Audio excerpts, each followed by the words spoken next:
శంకరం లోకశంకరం అద్వైత సిద్ధాంతాన్ని జగత్తు మొత్తానికి అందించిన జగద్గురువులు ఆదిశంకరాచార్యుల వారు. ఆయన జయంతిని మనము జరుపుకోవడం శుభదాయకం. అలాగే కంచి కామకోటి పీఠం తరపున, శృంగేరి శంకర మఠం తరపున, ద్వారకా, పూరి మొదలగు ఎన్నో క్షేత్రాలలో జగద్గురు ఆదిశంకరాచార్య జయంతి వేడుకలు అద్భుతంగా అశేషంగా జరిగాయి. చాలా సంతోషదాయకం అనిపించింది. భగవత్పాద శంకరాచార్యుల వారు కాశ్మీరం నుంచి కన్యాకుమారి వరకు పాదయాత్ర చేసి 4 సార్లు అద్వైత సిద్ధాంతాన్ని ప్రజలకు చేర్చారు.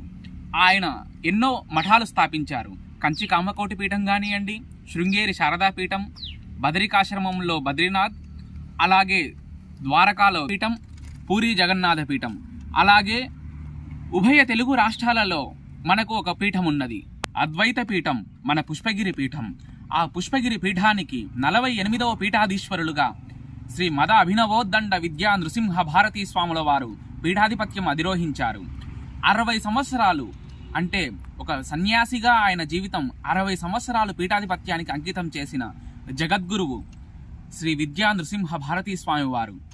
అలాంటి వారి పాదరేణువులతో మన కడప జిల్లా కానివ్వండి, రాయలసీమ ప్రదేశం కానివ్వండి, యావత్ ఉభయ తెలుగు రాష్ట్రాలు పునీతమయ్యాయి. అంతటి మహానుభావుడు శ్రీ అభినవోద్దండ విద్యా నృసింహ భారతీ స్వామి వారి బృందావనం పుష్పగిరి క్షేత్రంలో ఉన్నది, పుష్పగిరి గ్రామంలో ఉన్నది.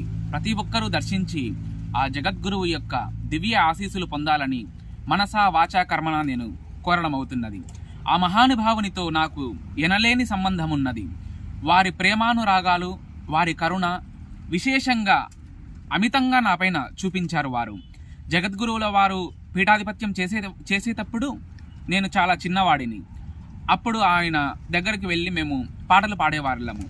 భజగోవిందం కానివ్వండి, శ్రీకృష్ణ పరమాత్మనికి సంబంధించిన పాటలు కానివ్వండి, కామాక్షిదేవికి సంబంధించినవి, అన్నమాచార్యుల కీర్తనలు చాలా చాలా బ్రహ్మాండంగా ఆయన దగ్గర ఆలపించేవారు. వారు చాలా ప్రశంసించిపోయి పరవశించేవారు.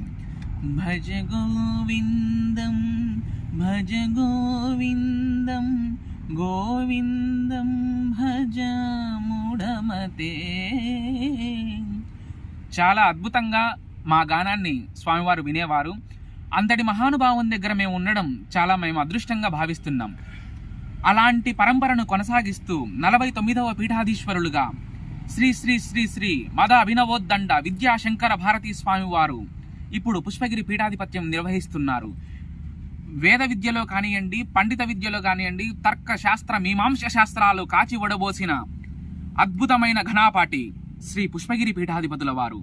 నడిచే శంకరుడు, నడిచే శారదా స్వరూపం, నడిచే కామాక్షి స్వరూపం శ్రీ విద్యాశంకర భారతీ స్వామి వారు. ఆయన ఒక నృసింహ ఉపాసకునిగా అనేక సార్లు అనేక పర్యాయాలు ఎంతో మందికి ఆయన నయం చేశాడు. నృసింహుణ్ణి ఆయన ఆరాధించి ఆ శక్తిని ఆయన స్వీకరించి ఆ శక్తిని రోగుల పాలిట, దీనుల పాలిట ధారపోయడం జరిగినది. అలాంటి పుష్పగిరి శంకరాచార్యుల వారిని మనం చూడడం మన అదృష్టంగా మనం భావిస్తున్నాం. ఈ జన్మకు ఇంకేం కావాలి? నడిచే ఆదిశంకరాచార్యుల వారు మన నడి ఒడ్డునే ఉన్నారు, మన మధ్యనే తిరుగుతున్నారు, పుష్పగిరి సన్నిధానంలో ఉన్నారు. జగద్గురులైన ఆదిశంకరాచార్యుల వారిని మనం చూడలేకపోయినా ఆ పరంపరలో 49వ పీఠాధీశ్వరులుగా పుష్పగిరి మహాసంస్థానాధీశ్వరులుగా కొనసాగుతున్న శ్రీ శ్రీ శ్రీ శ్రీ మద అభినవోద్దండ విద్యాశంకర భారతీ స్వామి వారిని, అలాగనే పూర్వ యతీశ్వరులు, పూర్వ పీఠాధిపతులైన పరమ గురువులైన శ్రీ శ్రీ శ్రీ శ్రీ మద అభినవోద్దండ విద్యా నృసింహ భారతీ స్వామి వారి బృందావనాన్ని ప్రతి ఒక్కరూ, పుష్పగిరి క్షేత్రానికి వచ్చిన ప్రతి ఒక్కరూ దర్శించండి. ఆ గురువు గారి ఆశీర్వాదం పొందండి. ఎప్పుడైనా సరే భగవంతుని కృప మనకు ఏ విధంగా చేరుతుంది? గురువు వల్లనే చేరుతుంది. గురువు ఆజ్ఞ లేనిదే ఏదీ కాదు. పూర్వం అంటున్నవారు తల్లి, తండ్రి, గురువు, దైవం అని.